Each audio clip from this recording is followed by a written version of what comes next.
Welcome back to 10 Tenths Podcast. I'm your host, Robbie, and across from me is my co-host, Adam Nilsson. And this week, again, our other co-host, Dusty Nixon. Whether he wants to be or not. Yeah, he's on Zoom. Notice I didn't ask him this week. No, we just told him. I said, we're recording. Yeah, we'll see you Wednesday, Dusty. Yeah, for our podcast. Right, that's what happened. We're back from hiatus. Congratulations. Oh, yes. That too. We've been gone. It seems like unless I'm showing up, there's no show. You could have had nothing to do all 5 nights of the week last week, and I still would not have been here. Yeah, we tried. We thought about it. We flirted with the idea. Yeah. It was mentioned in the chat. We wanted to. I genuinely did. Yep. I assure you that I was not doing anything I would have rather been doing than podcasting last week. Yeah, he didn't even get to fish.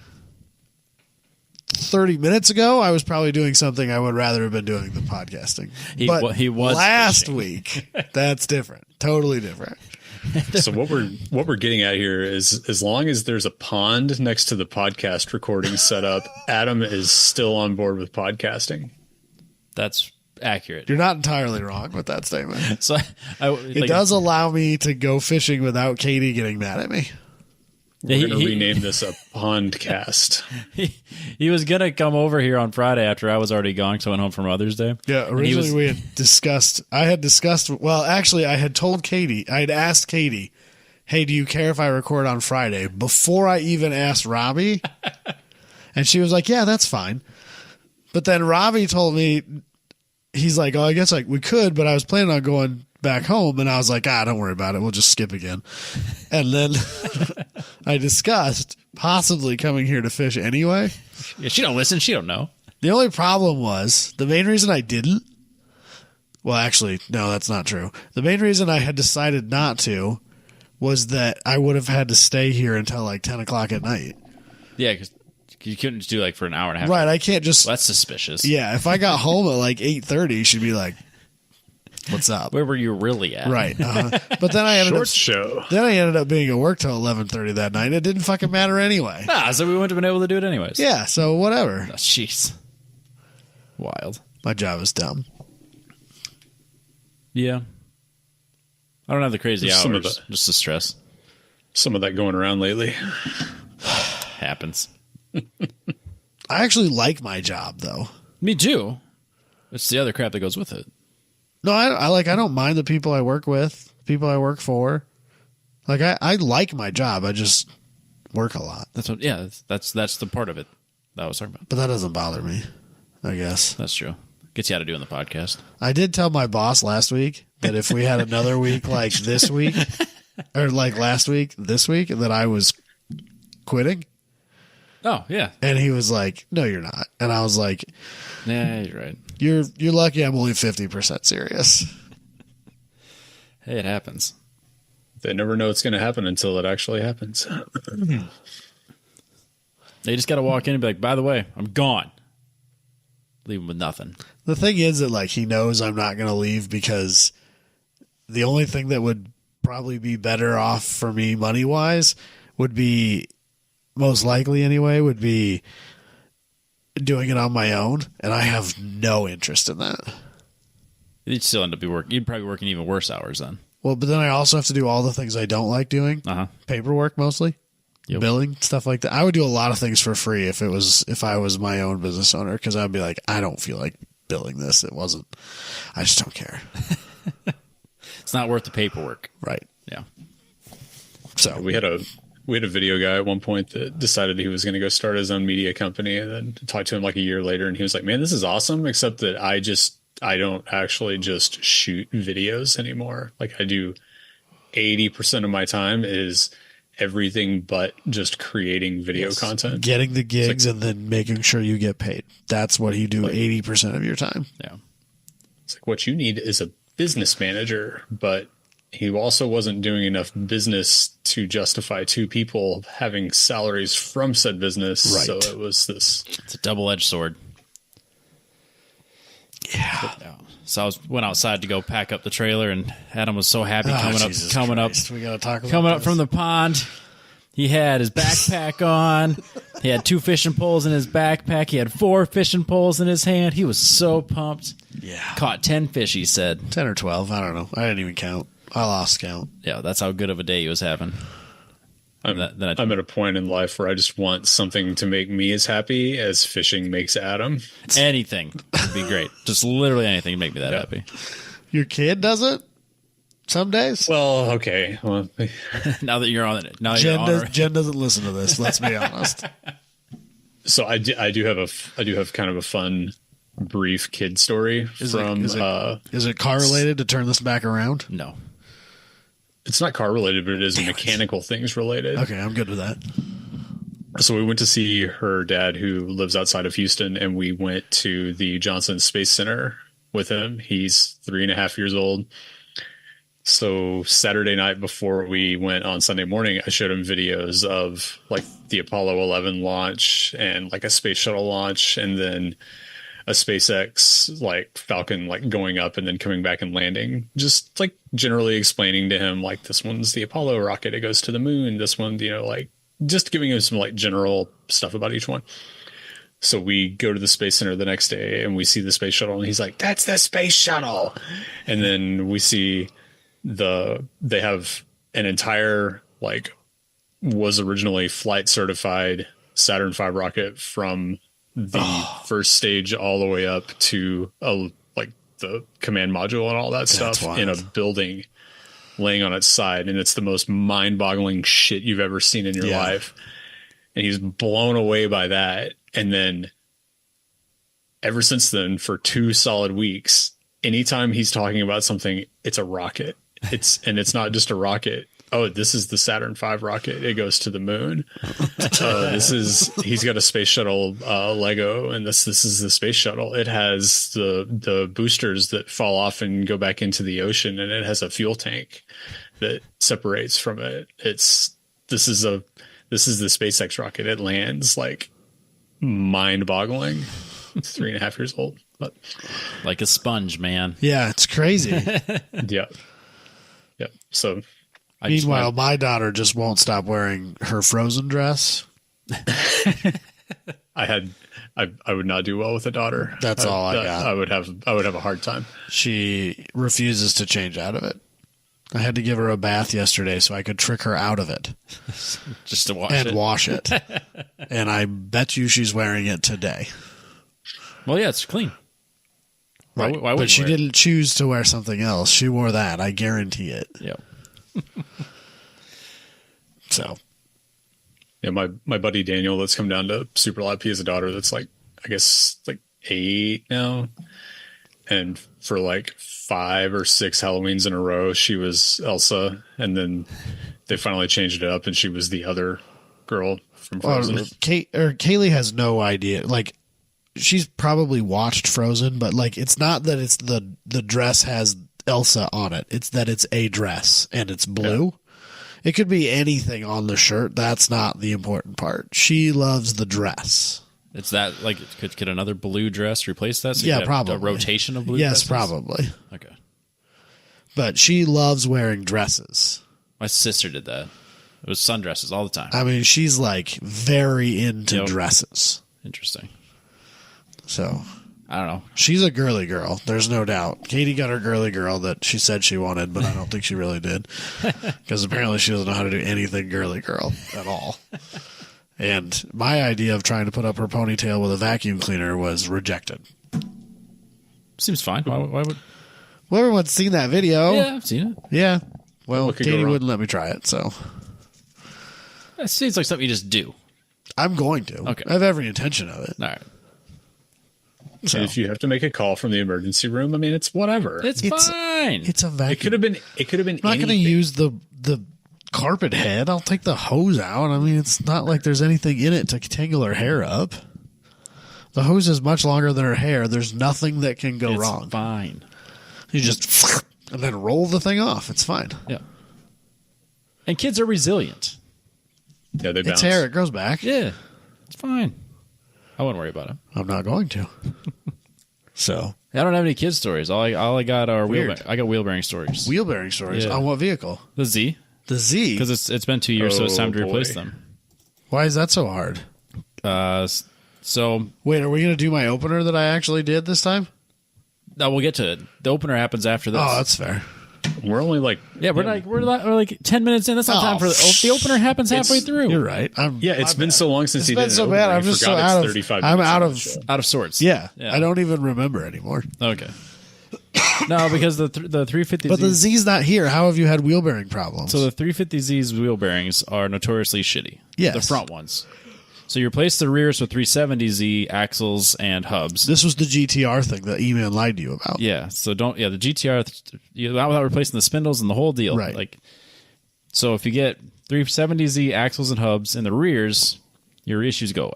In but the you're back. you're Can't do that in the you're front. stuck with 350Z wheel bearings in the front. So your options are basically Timken and OEM. Everything else is fucking garbage. Well, yeah. I mean, that's kind of the way it is in everything. and like, OEM ones are heinously expensive. Oh, really? yep. So what happens is they'll actually crack around the hub, and then your wheel will fall off on track. Been there. Oh, it's a Honda thing. Yeah. Oh, okay. So like these are like, if you're tracking these cars exclusively, you should probably replace them every 2 years. Realistically. You've had that happen, Dusty? Yeah, I had one break. I broke like 80% of one. Like I almost And so, lost did you the just wheel. catch it luckily, or did you feel it? I caught it because it had a vibration in one session, and then it had a worse vibration in the next session. Oh, okay. He was And then I decided to Close. call it a day. And it was bad enough that whenever I backed it off the trailer, whenever I got home, the rotor was moving like this enough that it knocked the pads back to the point that I had to push the brake pedal like 4 times to get pedal pressure back into it. it's catastrophic when it fails. Okay. Yeah. So it's one of those- I've seen that happen on multiple Hondas at race events. Yep. So it's a thing. So 2 years ago, I ordered Timkins from Rock Auto. 2 years? Oh, okay. Yeah. They showed up. They've been great. They actually look great still. Okay. So I was like, well, this is preventive maintenance. I don't want to lose a fucking wheel. So Yeah, that'll ruin a weekend. did the exact same order I did 2 years ago. Waited for Rock Auto to show up. Rock Auto boxes show up. Great. Timken boxes. Great. Open them up. Moogs. Fuck!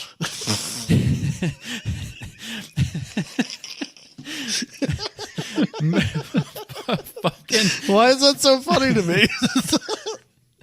And the worst Because part, I fucking hate Rock Auto. That's why. because and the worst part was Rock Auto was having closeout pricing on Moogs like that day that I ordered parts. So like they were literally half the price of Timkins. So when I get them and I know these aren't the same parts, and I look and like sure enough they're stamped. Like one is stamped Moog, the other one's stamped Ilgin, I think was the other brand, which is it has all the same part numbers as Moog. Neither of which are Timkins. Right. Or Because ones you're gonna run. yeah, they're like made it like literally stamped made in Korea. That's not what I fucking ordered. So then of course Rock Auto. So the weird thing, because I replaced mine with Timkins after mine broke, and we ordered them from Amazon because it was like way cheaper than anywhere else we could find. It was like, okay, we'll get them in, and if they look suspect, it's whatever. And we got 2 boxes with Timken, got 2 bearings that were stamped Timken. One was from Korea, one was somewhere else. Totally different looking hubs. Timken does have stuck multiple in these bearings. Yeah, Timken does have multiple manufacturing sites, so that at least is normal. So like, But they don't The stamp. two that- They don't Did stamp you with use Moogs. them then, or did you? yeah, I put them in and they've been fine. But they look like, different. Yeah, so the center of the hub is made completely different. One of them it looks like a reverse nipple, and then the other one is just like a solid round, like concave shape. And then That's- like they both had That makes me feel uncomfortable yeah, because they now both that's going to had- be in the back of your head Yep. forever. I mean, Well, I here just he send- remembers it I vividly. just send it. I don't really care, but I know you well enough to know that's not true.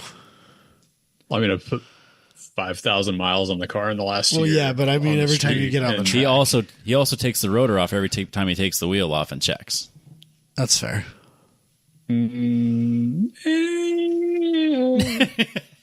He did. Not to say that I don't He do did, the same, but he started to relax on it. yeah, not to say that I don't do the same thing, because I do.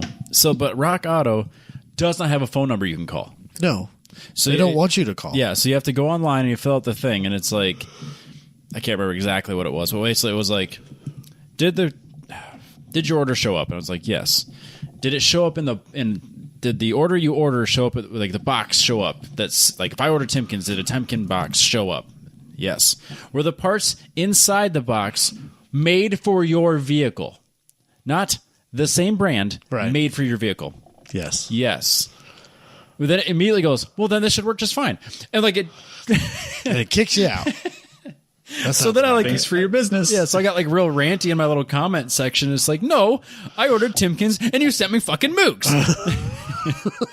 so They hate car people. There's no way they don't. so they accepted the return. You get the free stamp thing and you bring it back. And like, I wanted my fucking money back because I didn't want to continue to do this because I'm convinced Until someone. you get the right ones. I'm convinced somebody did that. They ordered Timkins and Moogs and then put the Moogs in the Timken box and sent them back and got the refund. Because that's the only thing Or that makes they're- sense as to why they What got a swapped. shitty thing to do. That's the only way that those would get swapped. People suck. Yeah, unless they're just straight counterfeits. But yeah, I'd be shocked if they're getting counterfeits at Rock Auto. But So looking around whenever we got ours, like Timken has a hologram on their boxes. Like Timken has a huge issue with counterfeits Yes, being they out do. there. So yep. So sent it back, got my refund. I immediately no longer want to order from Rock Auto because I don't want to have this 2 or 3 times before I finally get the right parts. Right. I now no longer trust any Timken any website because you can't just order from Timken.com. Of course not. So every website that says Timken, I don't trust them. And then when I'm like, maybe I do trust them, they're like double the price of what even the expensive ones are. And at that point, it's like, well, I'll just buy OEM because Right. at that point they're the same price. Right. So I finally was like, after scouring the internet and not trusting a single website that I'm actually going to get Timkins, I finally went to Nissan Part Deals. And I'm like, all right, I will buy OEM brand new Nissan wheel bearings. Not Nissan Value Advantage, Nissan. Actual quality parts. Right. For $180 a piece. Okay. Fine. it's actually cheaper than what I was thinking they were. Yep. So I did it. The last time I checked, or last time I looked, they updated my USPS. It was in Phoenix on the 9th. It's the 15th. The other one's in Des Moines on the 12th. Oh. Neither of which has showed up. Oh, good. Oh, good. So you're going to be out $360, and you're still going to have to figure out where you're getting your Timkins. No, OEMs. I need to get OEMs. Why don't you just go down to... Because those are $300 each. Oh. Yeah, if I went through the one here in town, it was $300 a piece. Which would have ordered it from the same place because when you order it from NissanWhatever.com, they all those dealerships ordered from the same warehouse and then they send it to you. Right. They just mark it up. Yeah, so you just find whatever website actually has it at like the retail price. Yeah, if I tried to get it here at Willis, it was like $300 a piece. Good God. Because I've ordered parts from them before. Cars are dumb, Robbie. Yeah, I've ordered parts from them before, and then it would show up. They're like, we got to order from the Nissan warehouse or whatever. I was like, okay, well, then why am I paying you when Nissan out of Houston will sell it to me for $60, and you're selling it to me for $90, Right. and they'll ship it for free. It's because they bought it from the Nissan at the Houston dealer, added 20%, and then sold it to you. I mean, that's exactly what happened. I mean, there was that shifter rod. Yeah. Dumb. Yeah, so that's where I'm at. Like I trust the Timkins enough to go to Rev Up and do HPD and do testing. I'm not worried about that, but I do want to have OEMs before I can go back on track and race. So Right. Yeah, like my Timken that failed on my car, it had been on there for a really long time. So yeah, say the 2-year rule is my own, and plus last year I wasn't on track as much as I would like to have been, just with all the other issues. So it's not like I did 2 full years of abuse. I'm probably missing half the sessions that I should have. So yeah, the guys that I've seen on the track Z&G group that are talking about doing it like every season or like multiple times per season, they're like Hoosiers, Big Arrow, LS cars, stuff like that. So yep. So I could easily probably get another year out of it. So I just want to just have the new ones on in my little spares box. Is that something we could do without having to realign the car? Yeah, you could. I mean, it needs new tires and an alignment.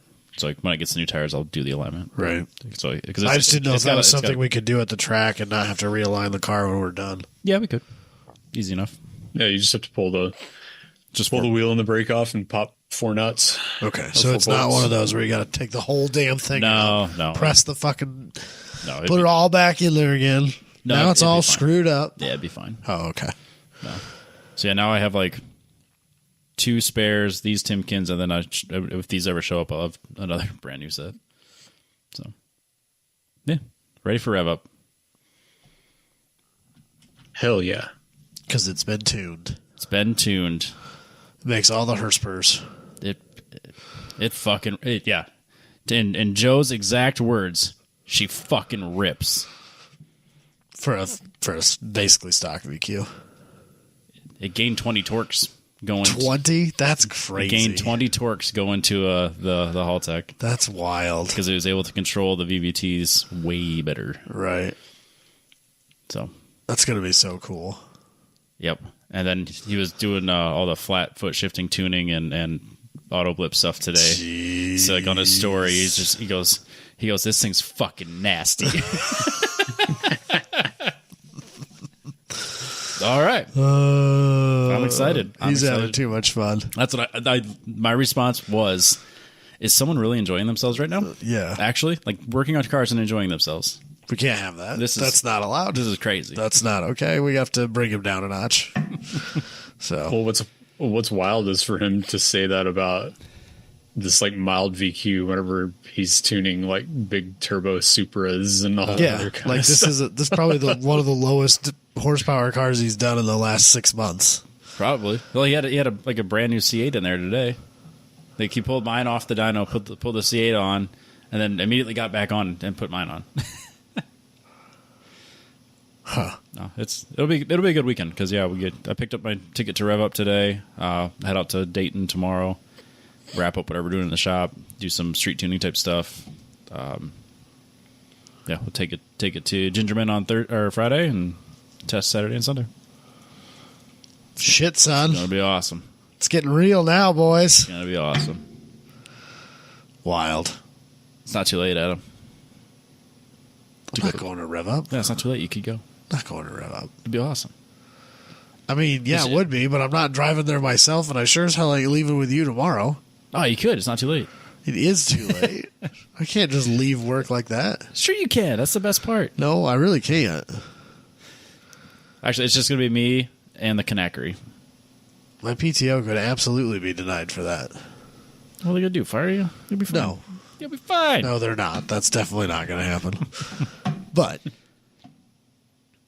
I got other shit. That's fair. I could do a lot of fishing, though. Especially at Gingerman. At Gingerman, that's what I mean. If I went with you, I could do a lot of fishing. Are you just doing DE or? Yeah, I just picked up an advanced DE ticket. That's basically wheel to wheel. Yeah, exactly. Yeah, we'll be fine. It was GLTC before they started GLTC. I mean, you laugh, but I'm largely serious. I should have been at advanced. There at are Heartland Park. There are a lot of GLTC guys that never wanted to compete in time attack, and so they just ran HPDE advanced until GLTC came along. Yep. I'm not sure who's all going. I mean, I don't think it's going to be crazy. There's a lot of tickets available. It looks like for HPDE. I mean, oh right, yeah. I think Track Battle sold out. Well, yeah, it's a Gingerman event. So, no, I'm looking forward to it. It'll be fun. There's GLTC at club weekends. Not this one. Not Rev Up. Not this one. Okay. No. So no, it works out. I can actually get data at Gingerman, and then do some better prep work. Even if there was GLTC, HPD is probably where you should be right now.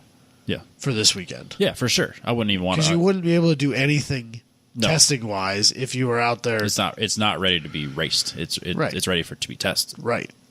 So no, yeah. If this was a GLTC only weekend, I wouldn't go. I'd test somewhere else. In Right. all reality, I wasn't even planning on going. We were going to do Thursday night at Mid Ohio testing, and then wrap up anything we need to do on at the shop on Friday, Saturday, and just come home. Right. But that sold out. So, and I guess I could have like fibbed it, and like, it's a small bore, but I'm supposed to be in the big bore class.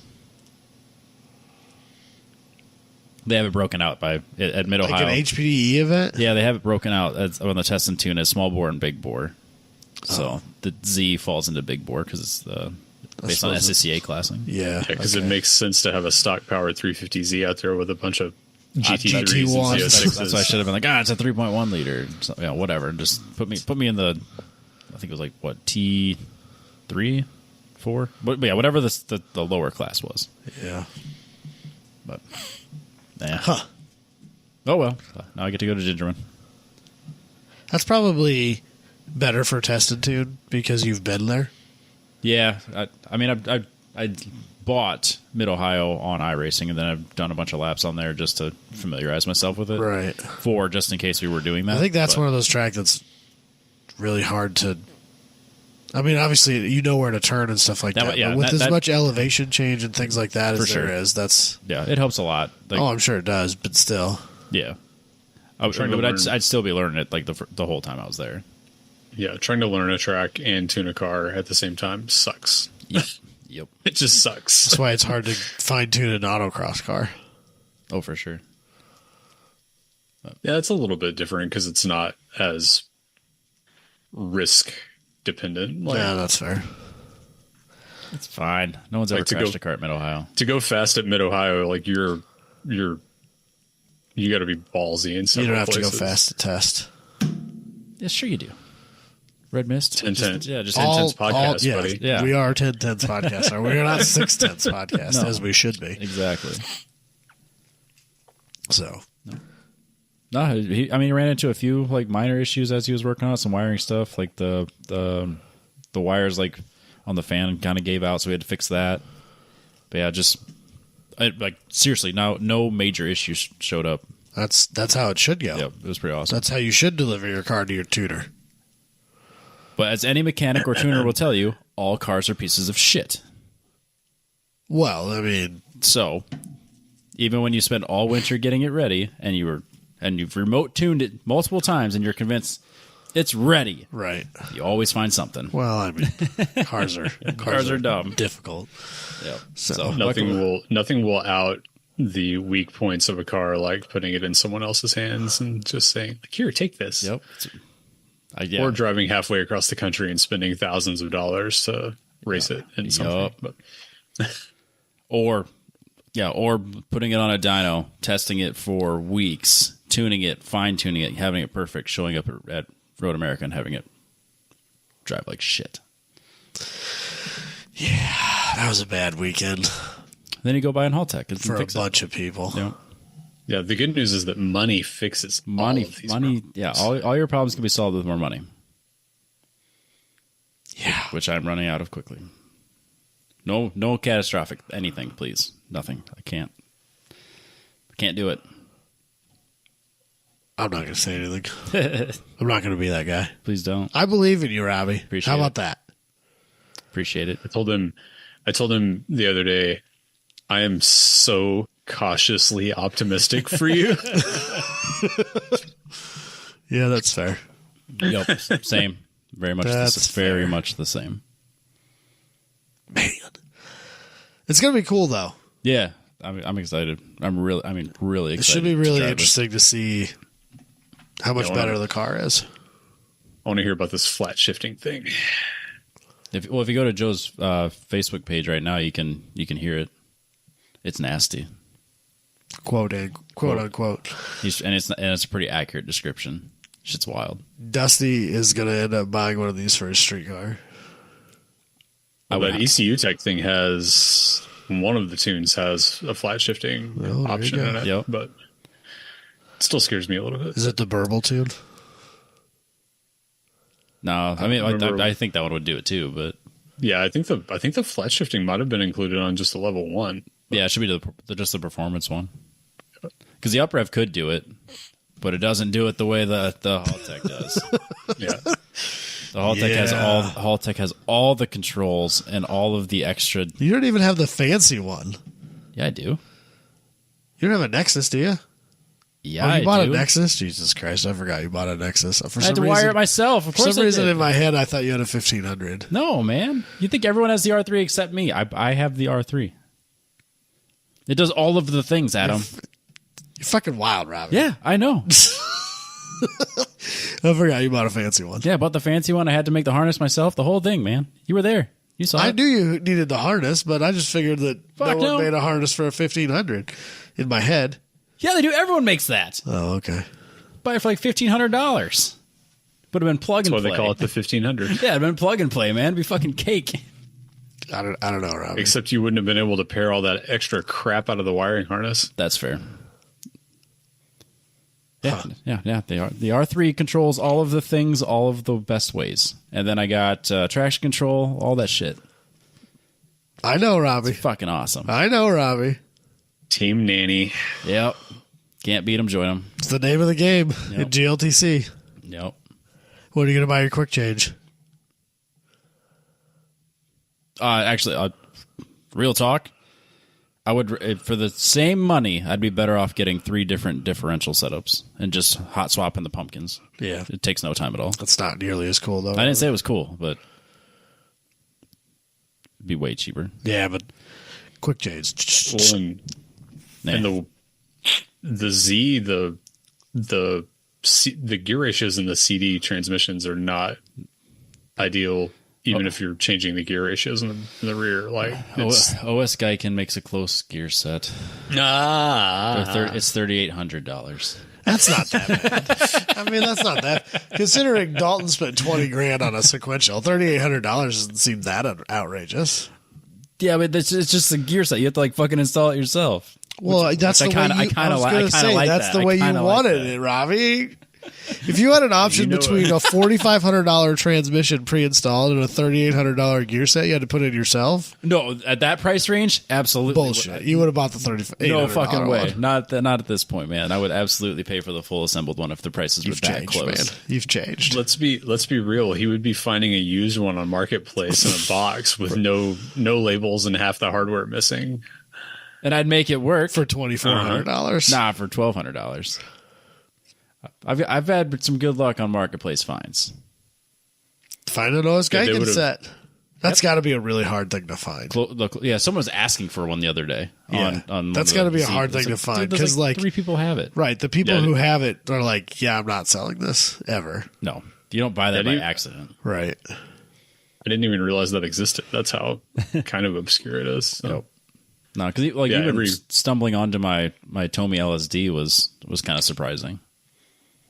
So, every time I'm on track with mine and I'm just shifting third, fourth, I'm like, this transmission is not ideal. No, very much not so. Well, it's like Dalton didn't even shift at Hallett before he bought his sequential. Yep, third gear the whole time. The whole track. Yeah, but he had an LS7. I've got a VQ. I know, but still. It's ridiculous. Yep. Yeah, I distinctly remember him running off into the distance from me at Hallett and just hearing it just go,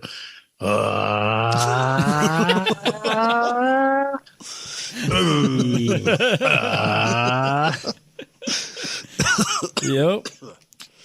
Yeah. What? Yeah, I say there's a couple in GLTC that I think they had, like Matan, I think never shifted at one of those tracks too. I can't remember which one, but I remember Scott Robertson like shifted whatever some insane number of times, and Swenson was like, "Yeah, shift like 4 times or something like that," and Robinson was like, I don't like 20 some shifts or something crazy in a rate or in one lap at Gingerman. It was nuts. Yep. Comparatively, that's the difference in a power curve that looks like this and a power curve that looks like this. Well, also the gearing is a lot better. Well, yeah. I mean, the Corvette does everything just a little bit better. But torque doesn't make any difference, Robbie. Yeah, clearly. My goodness. I mean, it's a Honda series this year anyway. So now it's a BMW series. Everybody knows that. It always was. We just didn't have the right BMW drivers. Yep. Or prep cars. There's something to be said about that, yeah. I think that, well, Robert Thorne was very successful in his car. Yeah. And I would argue that his car wasn't even that well prepped. It was pretty well prepped. Yeah, but he had a stock ECU on it and had to use a pedal stop. Oh yeah. And dumb stuff to keep himself in power. Yeah, that'd be awful. Yeah. So there was a lot of fine tuning that car could have had to be a GLTC car a little bit better. Let's be real, every year the level of prep that is needed to be on the podium has increased by substantial factor. At some point, it's got to slow down, right? Historically, that's never been the case. No, in any series ever. It's not like it can. I mean, there's a point. There's a diminishing returns point. They did eventually stop building doesn't nukes, stop anybody. Then you get the. It's not like Time Attack, like Unlimited Time Attack, where there's literally no end to it. Except that there is. You could always. There's always a way to spend more money. Well, you got shaker rigs. You got. But will it get any better? 1% is 1%, Adam. I guess. Half You're a percent. right. Well, it's like what James was talking about on the slip angle before Coda. He was like, everybody that complains about a 0.5% or 1%, he's like, you can go to your car right now and find 2% in something. Like, I guarantee you can. No matter how hard you've worked at it, there's something to be gained in it. Yep. Just by going back and just re-looking over everything. Well, and a percent is amounts to tenths of a second in a lap, which most mortal men lose because they suck at braking. Happens in a lap. You know what I mean? Or happens. Whatever. So it's not to mention the fact that you can work on not being a pussy. That just helps drive better. Right? Yeah, I'm working. I'm trying. Drive better. I'm trying. Actually, legitimately, I have learned a lot of the things that I was doing wrong and just picked up some things on iRacing this year. Just I have no doubt in my mind that the hours I've spent come a on there long have ways. Legitimately been beneficial. You and your car have come a long ways in this previous off year. season. Yes, I'm feeling again hesitantly optimistic. Yeah. Oh shit! It's okay. Something will come along and There's your always birthday cake. It will happen. Yeah, that's racing. That's there's no such thing as always good days. Right. Even there's always one bad day. Everybody else spent just as much time on their car and in the simulator as you did. I'm sure they did. And you're still going to be brutally mid pack. Yeah, hopefully not. We'll find out.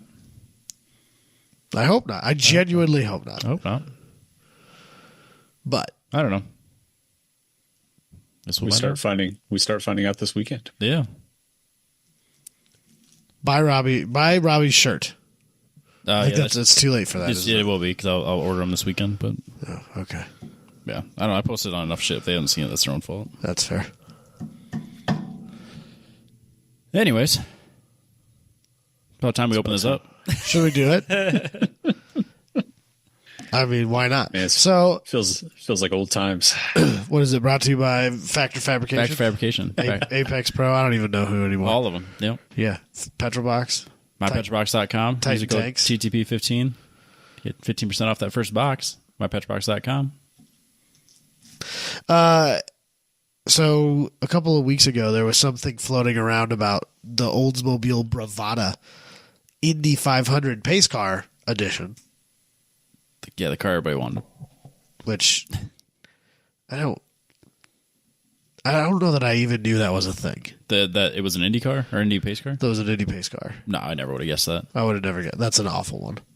But anyway, So Indy has a long and illustrious past of choosing awful pace cars.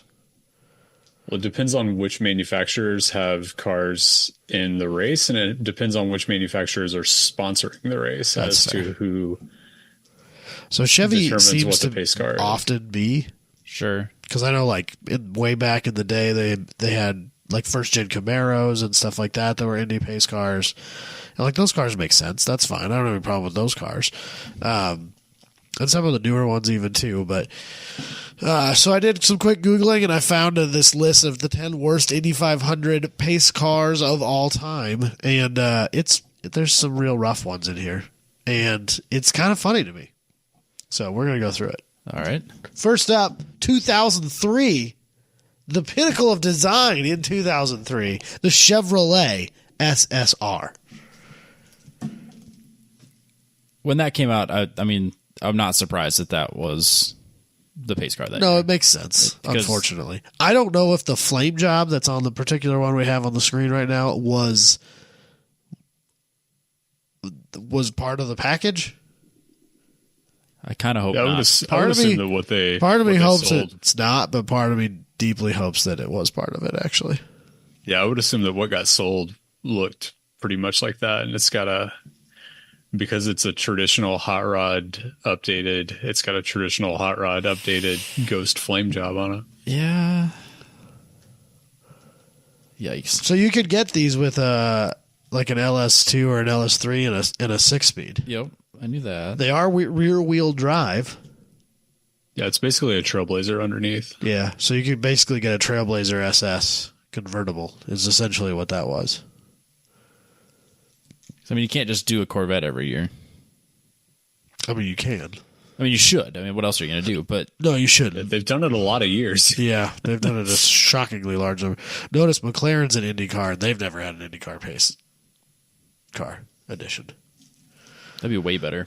Well, they've only An Indy pace car edition 720S would be awesome with that flame job. I'd be in on that for sure. Look, money doesn't buy taste, okay? That's all I'm saying. And it shouldn't. If anything, it's the opposite, frankly.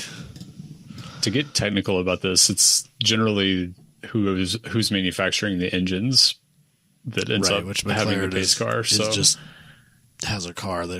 Don't they have a Honda? McLaren is just buying cars from like Penske or Andretti or Ganassi or somebody. Aren't they all Dolaras anyways? Yeah, but I think I'm pretty sure there's a Chevy and a Honda engine. Yeah. Yes. Yeah, it's a Delara chassis with a Chevy and Honda engine package. I was really questioning myself there for a second. I was like, I know this. And then as soon as you put a mic in front of me, I don't know this. Yeah. Because the McLaren IndyCar has a Chevy engine in it, I'm pretty sure. That sounds... Why doesn't it have the right. Honda?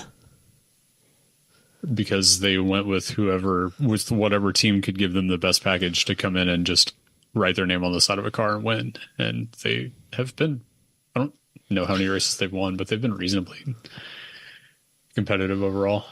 Huh. Best package, Robbie. Hell yeah. First of all, package. Yeah. What's next? Shouldn't do that. 2001, the Oldsmobile Bravada. Another Speaking of Blazer. Trailblazers. I was going to say another Blazer-based awfulness. Man, those are really unfortunate front ends on that, aren't they? That is just bad all around. It shocks me that that's the same thing that's sitting in my driveway. Like, that's a Chevy Blazer. Yep. No, that's a Trailblazer. Yeah. Oh, is it? Yeah, it's bigger. Oh, in Yeah, it's a 2001, it Trailblazer. would have Yeah. been a Trailblazer, wouldn't it? Yep. Not a Yeah, Blazer. so that car got made as the Chevy Trailblazer. Yep. It got made as the Isuzu Ascender. Uh-huh. It got made as the Oldsmobile Bravada. Uh-huh. It got made as the GMC something. No. Envoy. Envoy. Yeah, the Envoy. Envoy, because they did the Envoy XUV. The Yes. XUV. And it got- Gosh, so good. And it got made as a Saab. Jeez. A 9.4. Yeah. 9.4, 9.5? 9 something. 9 something, because all the Saabs were 9 somethings in that era. Also, I wonder, without doing any research, is that what the Aztec was built on? Not No, 'cause smaller. the Aztec was front wheel drive. That was That's like right. a Grand Prix You're or right, something it was. underneath. It was front wheel drive. Yeah. So is Edge that like engineering at its finest. So was that like the slowest pace lap ever? Well, that's the thing, is that like there's no way that they were actually using this as pace cars, were They they? had to have. Yeah. Well, I mean, Because at don't you Indy, want to be pace doing lap like is- 60% of your lap for a Yeah, pace? you want to be.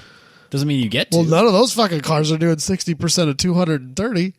No, on the oval, they're only running like 60 or 70 miles an hour, I'm pretty sure. I bet Man, that's got to be a sketch ass start. I bet that's scary at 60. Well, because the pace car pulls Bravada on the Nah. I bet because it the is. pace car pulls off and the leader like determines the the start. The pace coming up to the I start. know, but I feel like that's not going to be enough speed to keep those tires warm on those cars. Well, it's not. That's why they scrub back and forth, and that's why it's kind of sketchy. Yeah. I was going to say, and that's why they crash all the damn time. Whatever. That's ridiculous. Yeah, I guess I haven't been at the Indy track, so I don't know how banked. I'm just thinking like Daytona. You're obviously not doing 60 because Why not? you literally cannot drive a car at 60. It's not fast enough. Oh, okay. Okay. According to the Indianapolis Star, the pace car in IndyCar races goes around 110 miles per hour. So yeah, doing that in an Oldsmobile Bravada, I bet was an That's interesting helping. experience. That's helping along. Man, I kind of want to see that clip. That's Do you think I was gonna say I don't want to like screw up podcast by looking it up, but I want to see that pace lap for the 2001 Bravada. Search 2001 pace lap. That's what I'm going to do. I'll See pull if it it up shows on up. YouTube and see if there's anything. I need to know. That would be hilariously terrifying. This is great content, but Yeah, it's great. It's a visual medium. First lap around the 2001 Indy 500. It's had 66 views. So yes, you could watch that if you wanted. Does it actually show it? Well, Like it's that car? from the stands. It's the first lap, so it's not the pace lap. Oh shoot! Okay. So the track has a 3 hour and 39-minute complete broadcast of the race. If you want to check that out in your spare time. Like pre-race, like the warm up. No, this is the entire full race broadcast. Oh, who doesn't want to watch that? You just have to watch apparently a minute and a half worth of ads before you can watch it. But Well, that's standard YouTube things anymore. So what's next, Robbie? All right. The 1991 almost a Dodge Stealth.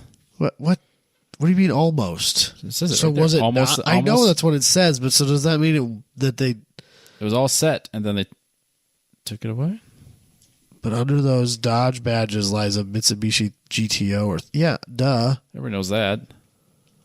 Scroll down a little farther, Robbie. Let me read this silently to myself. So So the United Auto Workers and many others didn't like the idea of an import pacing the Indy 500. That said, Chrysler pulled the Stealth and replaced it with a yet to be Jesus replaced Viper Christ. RT10. Dumb. I mean, that's pretty cool too, though. Yeah, the Viper's cool, but like that would have been the Dodge Stealth would have been cool. And could do a 110 mile an hour lap, probably. Yeah, probably. I have an even better note about the Bravada pace car. Okay. It was driven by Jason Priestley. Noise. Who's that? He was on like 90210 or something like that. Oh, Like okay. one of those like 90s. Okay. And so the Bravada that's in the article has just like some like kind of crappy looking 17 or 16 or 15 inch wheels on it. The one that was actually pacing the race is like lowered a little bit and has some like 20s on it. We've been lied to. It looks more like it was probably maybe a little bit capable of. They probably doing the had to job, lower but- it. I would think. They probably spent a fortune making it capable. Work. Yeah. And it does not look like it's going 100 miles per hour though. Huh. That's funny. So they didn't get the Stealth, so that shouldn't even be on the list. Yeah, so it shouldn't even be on the list. This is awful. There it is, Robbie. 1999, the Chevrolet Monte Carlo. What a glorious era of Monte Carlo. It's not. That's terrible. The generation before that was pretty solid just because it looked like Jeff Gordon could be driving it. The later one got weird. Dalton Klein used to own a Dale Earnhardt edition, one of those with a supercharger in it. When I first met him, when we first got him into doing racing stuff, and he brought it to Marshalltown, and it was an automatic, and he would just lay into it coming out of corners, and it would like just rolling burnout because it was still like leaning from the corner, and so the unloaded tire would just smoke coming out of corners. It was A great. supercharged 3800 will light up a 215 400 treadwear tire like nobody's business. Yep. A Tiger Paw or whatever garbage tire he had on there. Yep. So, Yeah, but I'm not surprised that that's a pace car. no, that makes. I mean, honestly, in 1999, it made perfect sense to be a pace car. It probably is the supercharged one, and like the Monte Carlo seemed to attract a certain ownership group. Are you saying many of which were standing in the crowd? Yeah, probably. But like which it, look like the gentleman that's leaning against it that is wearing One- blue jeans and a denim jacket. one Jay Leno. Hey, man, denim jackets are coming back. The good old Canadian tuxedo. There's a outlet mall on the other side of Des Moines, and there used to be a Lee's and Wrangler outlet in there. And Katie and I were in there one day looking for some pants for me, because that seems like a good place to buy jeans because I tear them up all the time. Yeah. And they had a bunch of jean jackets in there too, but I didn't buy one because they didn't have anything that fit me. But that is literally the only reason. Can't you just have your mom make you one? Doesn't she like make denim stuff? She quilts, and she uses denim for quilts. Okay. I bet she'd make you a denim jacket. I bet she would not make me a denim jacket. I bet she would. I bet she would not. Not with that She attitude. would tell me to go and buy one, or she'd probably go in the closet and get my dad's and say, "Here, wear." Yeah, I was gonna this say one." you got to have a couple in that house. For sure, my dad's got one. But you don't make fun of the jean jacket in front of me and get away with it. Sure you do. It's fine. It's good stuff. It's a high quality, high fashion right there. You don't even own one. But I want one. I aspire to own a jean jacket. If you are a fan of the show and you have a jean jacket, This is or a podcast challenge. see a jean jacket that you think would look good on Adam, reach out to me. I can make this happen. We are willing to share his address. Yep. Very a little freely. too willing, frankly. The last time someone messaged me, they're like, "What's Adam's address?" I don't know who it was. I mean, I think I knew who it was, but then just gave it to him and then realized I think I know who this person is, and I had to go and confirm it. Like, okay, it's fine. But I gave Cool, thanks, Robbie. I gave the address out before thinking maybe I should double check who this person is. I had to get Jabbay's address, so I got that. he got 2 T-shirts from us. Did he ever get the second one? Yeah, Okay, yeah, it showed up. good. Has he worn it? I don't know. Oh, jeez. Let me know at Rev Up, I guess. And I won't. He's skipping it. He's not going to Rev Up? No, he's skipping it. That's what I'm saying. Like, literally the only person I'm going to hang out with is the Kanakri. Oh, Jesus Christ. Yeah, it's going to be me and Joe and the Kanakri and Alex. That's What is the Kanakri bringing? Probably everything, I would imagine. He's got the stacker. Oh, that's right. He bought a stacker. So I would assume I assume he has 2 tickets. I assume he's going to... HPD, Is HPDing the BMW? Because it needs to be because tested. he needs a tested tune as well. Yeah, he's got all sorts of weird things to fix. And then he also has the McLaren, so he's probably getting track battle points. Huh. I'm assuming he's going to do like 1 lap in the session and then just take the McLaren back off and then focus back on the BMW. Yeah, it's like he was replacing all of that front end stuff that he had just put on. New York roads are rude Yeah, to turns a out. lowered McLaren with carbon fiber, all the things. Yeah, it turns out. What's next, Robbie? Weird. The Pontiac Fiero. The Fiero. 1984. That's another car I wouldn't feel super confident at 110. And yet again, a Chevy/GM Blazer product is involved here. Yeah, so The official 84. truck behind it. 84, that would have been a 4-cylinder car. Yep, it was the first 4-cylinder pace car since 1912. That's really too bad. That means that is an Iron Duke. Yeah, that's a 2.5. The buddy. 2.5 right there. The old Iron Duke. How did it pace the race and not catch on fire? That's the main Well, it didn't question I pace have. the race because it was way too slow. There's no way. The Iron Duke was an awful engine. Like, awful. There's no way that did. Oh, the production version was actually 140 horsepower less than the pace car. Oh, okay. So it must have been supercharged or turboed or something. They had to have been supercharged or turbocharged Yeah, to do or something to keep something up with to it. it. Yeah, I think that's probably the case in a lot of these situations. The actual pace car is probably a heavily modified version of the street car. Yeah, they spent $500,000 making it capable. Right. What's next?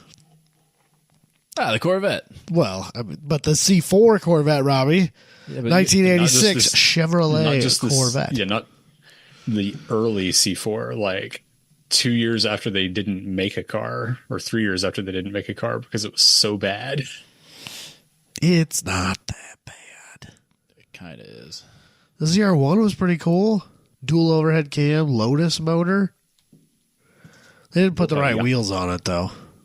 I thought you were going to tell me how great those wheels were. No, those are the salad shooters. We want the saw blades. They're all the same, dude. No, Robbie, the salad shooters are fine. Don't get me wrong, they're fine, but they're not. They're not saw blades. I saw a dude selling saw blades on Marketplace the other day. I almost sent them to you. Yeah, well, But they weren't a full set. He just had like multiple. Dusty half has sets. shit on my saw blade dreams Why? because apparently you have to use some monstrous No, you don't. It's fine. adapter to make them fit. No, you don't. It's fine. You just get them. They don't. They're That's fine. they You just, sit. They wouldn't fit. The they truck. would. You just get them and then you, You figure just it out. need, It's you just fine. need like a 2-inch adapter, bolt-on adapter. That's fine. Yeah, see? It's fine. He said it right there. I don't want to do that. It's not that I don't want to do that. Don't get me wrong. I do want to do that, but If you know where you it's can find one some more saw thing I blades have to buy. Fine. Also, the wheel or the tire option is terrible because it's like a 270 or 265 17. You can do There's 270, also- like a there's 275 40 17 would look good on an It's a S10. 265 though.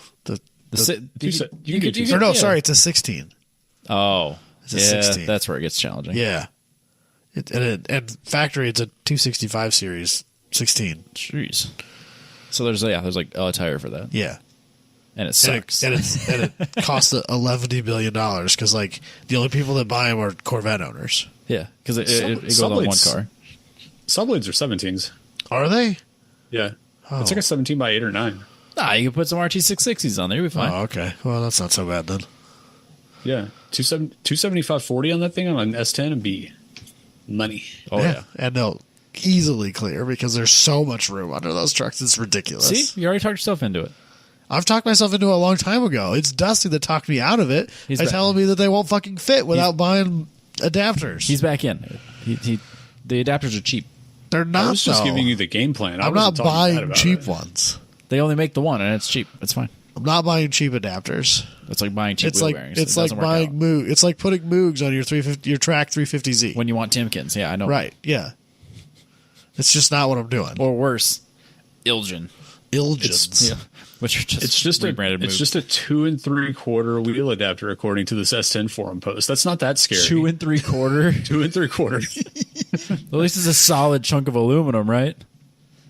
Like Basically. a 6-shooter barrel. And they're not the same bolt pattern, are they? Yeah, they're both. It's 4 3/4. Oh, is it the same bolt? Okay. Yeah.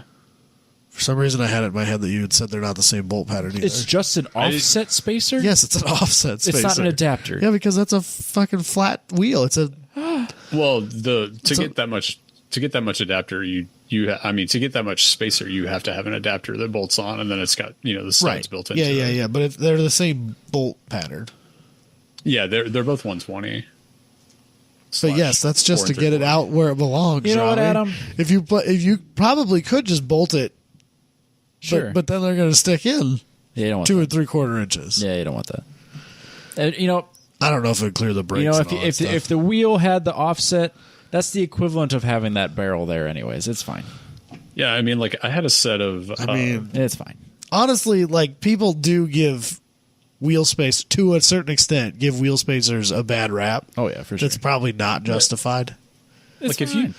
if you got a quality bolt-on adapter with good studs in it, like it's not like I don't know that I would go like run around Road America with it, but I don't know, I tracked Road America's fine. It's just a bunch of straightaways with 90-degree corners at each end. It's not that bad. Yeah, it's just those giant rumble strips you got to worry about. Well, just stay off of those. fine. Know your limits. So, what's next, Robbie? Oh, yeah. 1997 Oldsmobile Aurora. Another awful GM Monte Carlo-based product. Like, why? So I had... Who were they advertising to? Well, Oldsmobile was big at the 500 Yeah, the Aurora for a was long time. They pushed the Aurora as the engines in the IRL cars. Because you could get those as super heavy. V8s. Yeah. It's like a 4.2 liter V8 front wheel drive transverse mounted.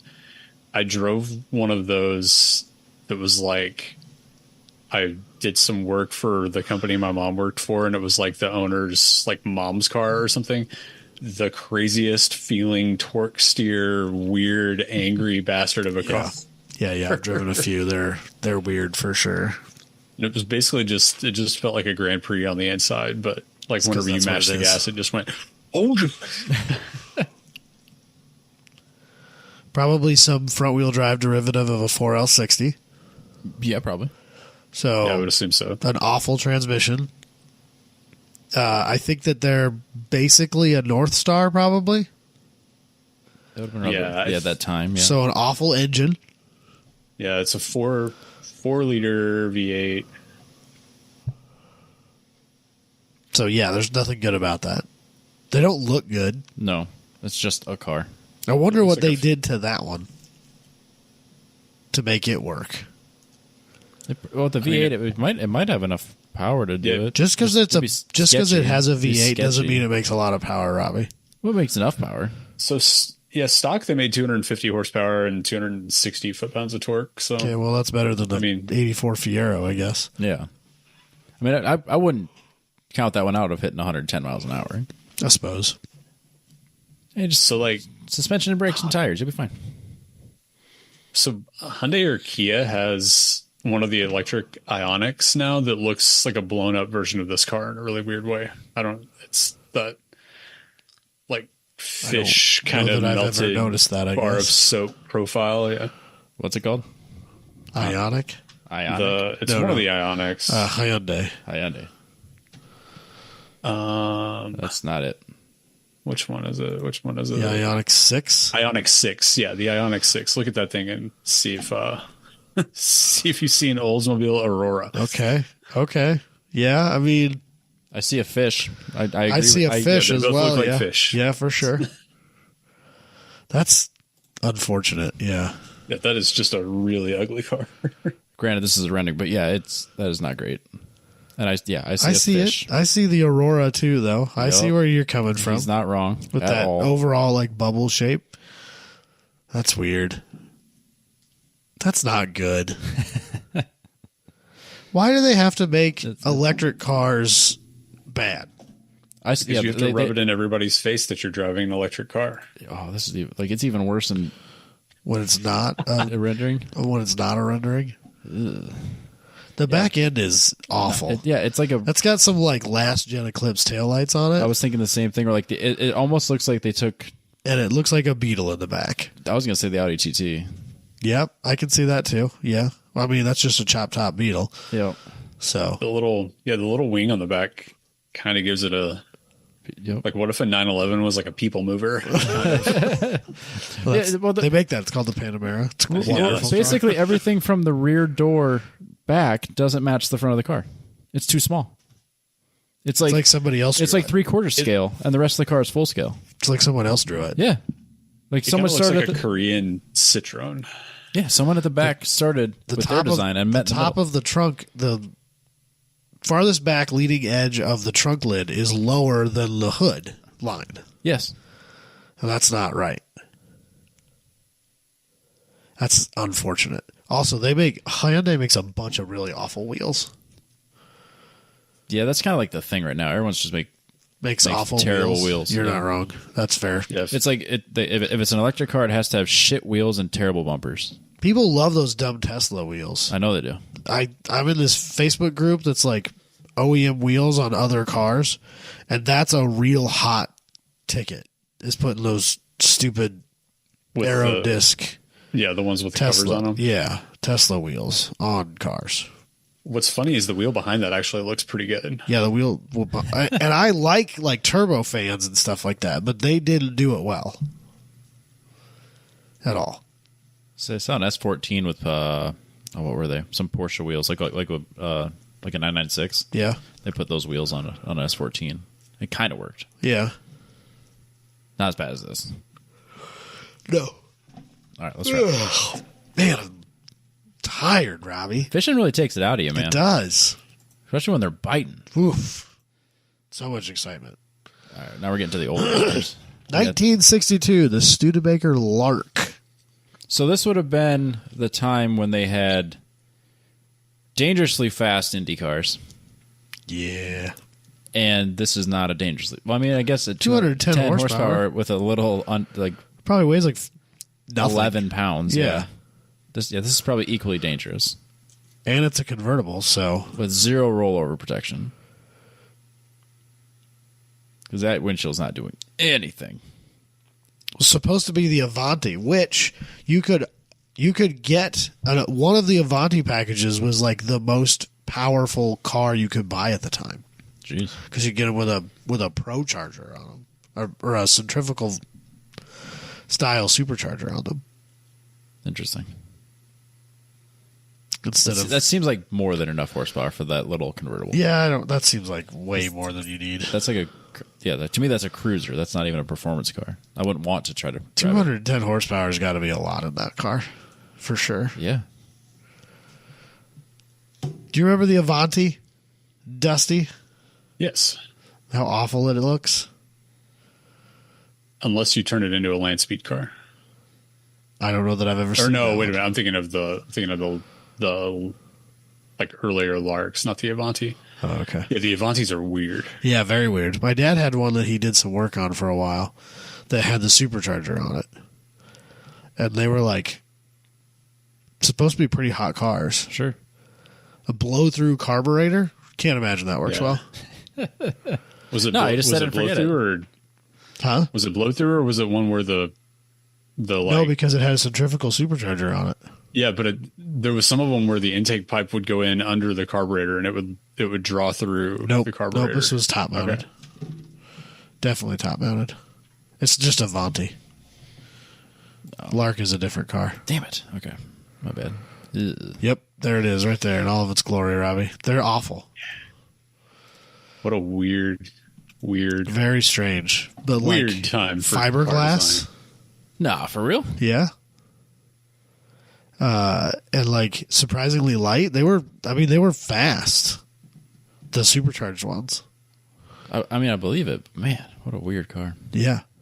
The people at Studebaker, they had like the good truck. I was just thinking that was back Really good trucks. That was back in the 60s when they really let I- the designers go. But I really liked like the bullet nose Studebakers Sure. from like the 40s or 50s or whatever those were. Those were cool. Ford copied that bullet nose thing. Studebaker did it better. I don't know if they did it first or not, but they did it better. That's really all that matters. Right. So Studebaker made some trucks that were really crazy looking too. Studebaker's a trip, man. The good old 60 drugs. Yeah. Oh man, Robbie. Up next. 1985, the Oldsmobile Cialis. Is that how you say that? Calais. That's how I say it. I'm well aware of what it is. It's the Cialis. I don't care what anybody says. It's probably like Calais or something like that. This car would cause you to need a penis pill because Yeah. it's going to make you just limp. I mean, it's not going to matter because you're not going to pull any girls with it anyway, so it's fine. Yeah. This is just a Beretta or something, right? It Like, has to be. It's just Yeah. You could get like, what did they call the performance package? An X10 or something like that? And it was like a very popular SCCA car at the time. weird. Everything, Yeah. it just, Yeah. everything about it weird. It's not same good. thing. Same thing as a Grand Am and a Skylark. Yeah. Skylark's another car that Dalton used to own. I think that was his these are first car. These are the Quad 4. Yeah, boy. That's why the performance was like an X10 or an X11 or something like that. They were actually pretty cool. I mean, relatively. For an 80. Like, even... I'm not into these, even though they're 80s. Sure. But, like, the performance ones were pretty sweet. They don't look good. No, but they're pretty sweet. When you have the performance, it helps. Right. It's still a 4-cylinder in the 80s, which means it was really choked down. Yeah, not good. So, all right, what else we got? 1938, the Hudson 112. Hudsons were cool. I was like, what's so terrible about this? Named after his Just that wheelbase. it's terribly slow. Yeah, I don't. It says there are records out there putting the 0 to 60 time of this car anywhere between 30 and 40 seconds, which was the 30s. How fast did they need cars to go? It says official pacemaker on the side, which I don't know why. I guess that's probably was what they called it. Yeah. Official pacemaker. Yeah, they had to trick things up in the 30s. I mean, the race cars were quick about 1938, though. They were getting there. I think by then you had Offenhauser motors and stuff like that. Yeah. Yeah. Pretty wild stuff. The 30s, that's whenever they would crash a car and they would just pull the body out of it and then stick somebody else in it, keep going. Exactly. Offenhauser motors are some of the coolest race car engineering tech. The fact that they were able to make the kind of power they made out of those is wild. Well, and it was the engine to have at Indy for 40 years. Yeah. Yeah. They never they started using them in the 40s. They just put more and more. And then they just started turboing them by the 70s and 80s. It's mind boggling that somebody built something that long ago and it was just yep, this is the one. It's not a block and head. Sure. It's one piece. Oh, yeah. So when you boost it, you don't have to worry about head gaskets. It's fine. Which really makes a lot of sense, honestly. Just turn it up to 11. They should have just used a regular engine and put JB weld on it and then put it all one problem piece solved. Anyway. Yeah. Larry Larson and his separate cooling system for the head and the block, way too much work. Just JB weld it together, you're done. So, and then I think maybe the last one, and definitely does not deserve to be on this, 1971 Dodge Challenger. So what's wrong with this? Apparently he lost control of the car in the pit lane.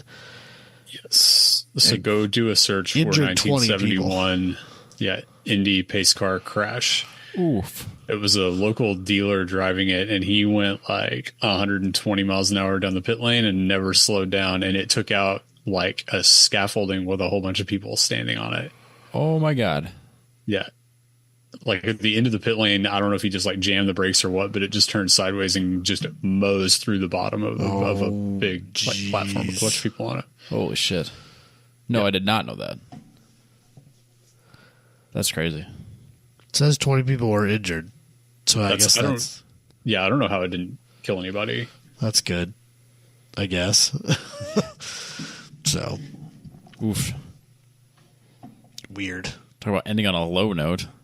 But that's not a bad car. No, there's nothing wrong with the car. That's a perfectly reasonable pace car. Not, it's not a Cialis. Not as a convertible. It's not a Cialis. That's fair. I don't know what it's actually supposed to be. Is it Calais? Do you think? Calais. Do you think the S is silent? Calais, yeah. Calais or Calais. I don't know. It's brought to you by the same people that did the Buick Riata and the Cadillac that was the Pininfarina car that they shipped to Italy and then back. What was that called? Alante? Alante, yep. Cadillac Alante. The Riata was kind of cool. Yeah, I see those every once in a while. I don't hate. That's a car that makes me happy when I see it. Yeah, sure. The Alante or the Riata, either one. I'm and that is somebody that is dedicated to having a weird car. I don't hate them. I think they're kind of cool. It could be way worse. They're front wheel drive, Robbie. Just so you know. There it is. Let's get it out of here. Get it out of the way. That would explain a lot. It's a front wheel drive Miata called the Riata. Kind of into it. I don't hate them. They're pretty cool. There's a lot wrong with it, but at the same time, That's why it's cool, though, Robbie. it's one of those awesomely bad things. It's a neat little car. It's It a would thing be that when you see it, you're like, yeah, It'd be a freaking I'm not blast mad about to drive. that. It'd be a blast to drive. I'm not mad about Yeah. that. I think they came as convertibles, didn't they? Some did, yeah. The Riata, I think so. Definitely need a convertible. No, it looks way worse than that. Look at that. That one there, Robbie. That red one that looks like it's lowered. Which one? The Haggerty picture there. That's no. The one with the black background. Oh, that Yeah, that looks lower. rendering? Yeah, of course they look good. Dope. I'm not downloading that. That one Won't looks let me open it. cool. I don't hate that at all. I'm about it, Robbie. And also, it's not lowered. It's just the way they've shadowed the picture. Yeah, probably. Riatas could be cool though. I will let you have that one. It's a funny thing on the Cadillac Alante page.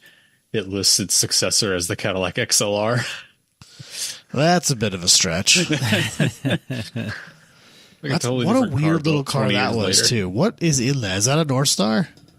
Yeah, it's essentially just like a shortened Eldorado underneath, I think. Yeah. Yikes. And so they built like the floor pan and all of the running gear and everything, and then shipped that car to Italy. Pininfarina put a body on it, and then they shipped it back and did all the interior and everything. Yeah. That's successor is the XLR. That's a stretch for sure. I mean, But I mean, I see it. Yeah, I see it. it's just because it's a two-seater two-seater, convertible two-door, Cadillac, like, yeah.